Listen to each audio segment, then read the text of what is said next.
नमस्कार, स्वागत है आप सभी का एक नए फॉर्मुलेशन के साथ। आज का जो हमारा फॉर्मुलेशन है वो है लक्ष्मी विलास रस। लक्ष्मी विलास रस में वही हमने श्लोक रखा है, क्योंकि श्लोक में कुछ चीजें इंपॉर्टेंट होती है। श्लोक याद रखने की कोई जरूरत नहीं है, डायरेक्टली इंग्रेडिएंट याद रखो। ठीक है, तो हम शुरू करते हैं। सबसे पहले देखो, श्लोक में ये याद रखना एक तो कि श्लोक बहुत ज्यादा इंपॉर्टेंट नहीं है बस, बट दिया हुआ है तो हमें देख लेना है। क्या कहा है यहाँ पे? निष्पिष्य वटी कार्य त्रिगुंजा फल मानते, यानी कि वटी कार्य त्रिगुंजा फल मानता का मतलब क्या है कि जो वटी है वो किस मान में बनानी है? त्रिगुंजा यानी तीन गुंजा फल के मान में, या तीन गुंजा के मान में, यानी कि तीन रत्ती मान में वटी का निर्माण करना है। दूसरा यहाँ पे दिया हुआ है नारायणी, तो नारायणी किसके लिए दिया हुआ है? याद रखना, शतावरी के लिए दिया हुआ है, शतावरी। ठीक है, ये वाली चीज देख लेना। बाकी अब हम चलते हैं नेक्स्ट इंग्रेडिएंट पे। इसके इंग्रेडिएंट क्या है? तो देखो, यहाँ पे जो इसके इंग्रेडिएंट दिए हुए हैं ये बहुत सारे हैं। मैं जनरली ट्रिक का यूज नहीं करता हूँ, लेकिन अब कुछ फॉर्मुलेशन ऐसे आएंगे, कुछ क्या बहुत सारे ऐसे आएंगे जिनमें ट्रिक का यूज करना ही पड़ेगा। ठीक है, तो हम देखते हैं सबसे पहले इसके इंग्रेडिएंट में हमारे पास में जो यहाँ पे देखो ट्रिक कैसे याद रखनी है। ट्रिक भी बहुत ऐसे टफ सी ट्रिक नहीं बताऊंगा, बहुत इजी सी बताऊंगा। उसमें क्या रखना है? पहले तो देखो, जो ये रस औषधि दे रखी है, रस औषधि में हमें क्या रखना है? P G Ayurveda. क्या रखना है? पीजी आयुर्वेद, यानी कि पारद, गंधक और अभ्रक। ये क्लियर? रस औषधि क्या है? पीजी आयुर्वेद। उसके बाद में दूसरा यहाँ पे रखना, याद जो रखना है वो टुकड़े में बताऊंगा। ठीक है, क्या है? ए, अब एक लड़की है काजू जिसका नाम है, उसका हम नाम एक ही टाइम पे उसका नाम भी बिगाड़ेंगे, एक ही टाइम पे उसको रिस्पेक्ट भी देंगे। तो हम कहेंगे ए काजूड़ी, काजूड़ी बोलते हैं ना, अगर किसी का नाम काजू है तो उसको काजूड़ी बोल दिया, काजूड़ी जी। अब रिस्पेक्ट भी दे दी, काजूड़ी जी, ए काजूड़ी जी। ठीक है, एक एक एक सेट तो ये याद रखना, ए काजूड़ी जी। दूसरा सेट याद रखना, विजया। अब काजूड़ी जी को बोल रहे हैं हम, ए काजूड़ी जी विजया विदारी वृद्ध हुए। विजया विदारी क्या हुए? वृद्ध हुए। तो दूसरा सेट ये याद रखना, विजया विदारी और वृद्ध धारक, ये वृद्ध धारक। ठीक है, एक आजुड़ी जी विजया विदारी वृद्ध हुए। और अगला, अगला क्या है? और नीचे, क्या है? और नीचे, नीचे, नीचे से क्या है याद रखना है? नीचे से याद रखना है निचूल बीज। क्या याद रखना है? निचूल, निचूल बीज। और नीचे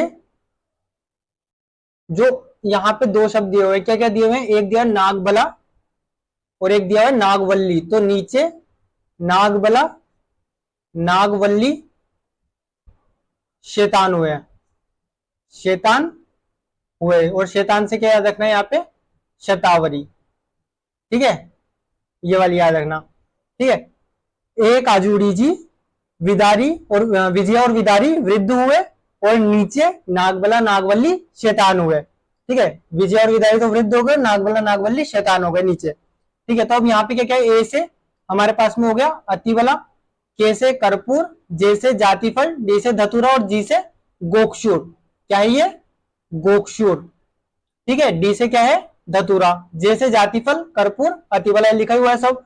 ठीक है, विजय विदारी हो गया और एक वृद्ध धारक हो गया। ठीक है, और नीचे विदारी से विदारी मूल यहाँ पे नीचे क्या है? नागबला, नागवल्ली। ठीक है, निचुल बीज और एक शैतान से शतावरी हो गया, और गोक्षुर हमने ऊपर लिख ही दिया। तो ये ट्रिक याद रखना, पीजी आयुर्वेद, एक आजूड़ी जी विजय विदारी वृद्ध हुए और नागबला नागवल्ली शैतान हुए। खत्म। ये हमारे लक्ष्मी विलास के इंग्रेडिएंट हो गए। डोज इसकी है 250 mg, यानी कि दो रत्ती, दो रत्ती इसकी डोज है। फिर अनुपान की बात करें तो तांबुल सोरस इसका अनुपान है, हनी और मिल्क ये इसके अनुपान हो गए। प्रिपरेशन की बात करें तो प्रिपरेशन वही करना है, पहले कज्जली बना लेंगे, उसके बाद में बाकी इंग्रेडिएंट को मिक्स करके उसमें यहाँ पे भावना देंगे। तो भावना, हमारे भावना द्रव्य क्या है हमारे पास में? नागवल्ली स्वरस। तो यहाँ पे जो नागवल्ली है ना, ये नागवल्ली याद रखना, ये क्या है हमारे पास में? स्वरस है इसका, जो कि भावना द्रव्य है, भावना द्रव्य। ठीक है, या भावना द्रव्य भी बोल सकते हैं आप।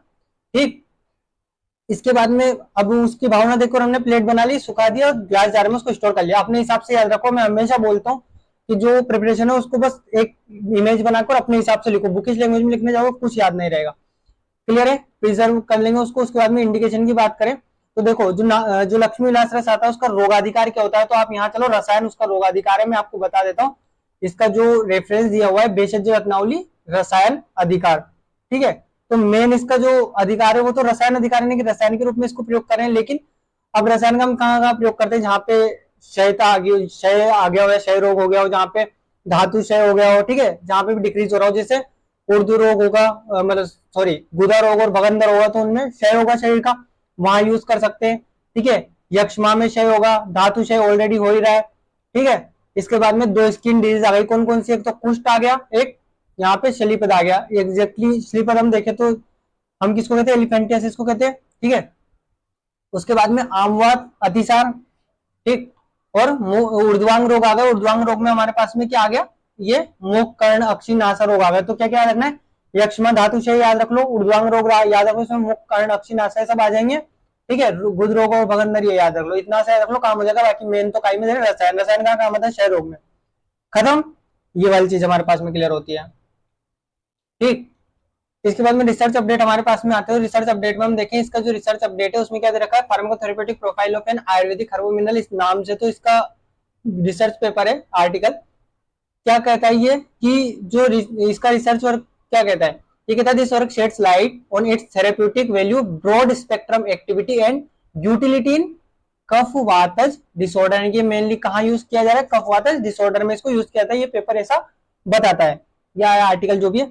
इसके बाद में अगला हमारे पास में आता है इसका फार्मोडायनेमिक्स। फार्मोडायनेमिक्स यानी कि वो drug does to body and drug body पे क्या काम कर रही है।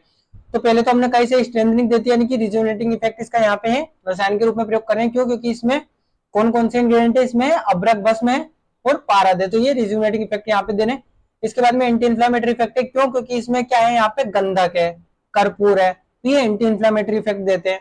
ठीक, इसके बाद में यहाँ पे डाइजेस्टिव, आप पढ़ भी लेना इसको एक बार तो आपके दिमाग में थोड़ी क्लियरिटी आएगी। मैं सिंपल ही बता रहा हूँ ताकि आप लिख पाओ एग्जाम में, इस तरह से एग्जाम में लिख देना डाइजेस्टिव एड या फिर डाइजेस्टिव जो भी इसका इफेक्ट है। तो क्या क्या इसमें शतावरी है, नागवल्ली है, तो इनसे क्या है कि डाइजेशन इंप्रूव होता है, इसलिए इसको अतिसार वगैरह में देते हैं। इम्यूनोमोड्यूलेटरी है, क्यों, क्योंकि इसमें नागबला और निचूल बीज है, इसलिए ये इम्यूनोमोड्यूलेटरी भी है। ठीक है, बॉडी के डिफेंस सिस्टम में काम करते हैं।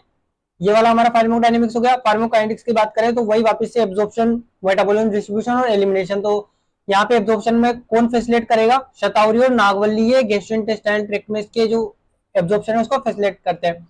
मेटाबॉलिज्म तो इसमें शुद्ध पारद है, तो ये यहाँ पे कहाँ जाएंगे, मेनली लीवर में जाके और मेटाबोलाइज होते हैं। ठीक है, और उसके बाद में बाइल में एक्सक्रीट इनको कर दिया जाता है। उसके बाद डिस्ट्रीब्यूशन जहां जहां इसके टारगेट ऑर्गन से वहां वहां डिस्ट्रीब्यूशन होगा।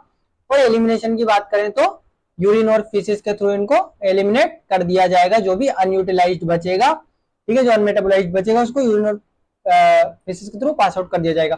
तो इसकी फार्माकोकाइनेटिक्स हो गई। तो इस तरह से हमारा ये लक्ष्मी विलास रस खत्म होता है। ठीक है, इसमें कुछ और बचा नहीं है, इतना ही हमें एग्जाम में लिखने के लिए याद रखना है। बाकी आपको और अच्छी ज्यादा इन्फॉर्मेशन चाहिए तो आप बिल्कुल जाइए और बुक से अच्छे से इसको पढ़िए। बाकी मैंने एग्जाम के हिसाब से आपको बता दिया है। बाकी मिलते हैं नेक्स्ट फॉर्मुलेशन के साथ में। Thank you.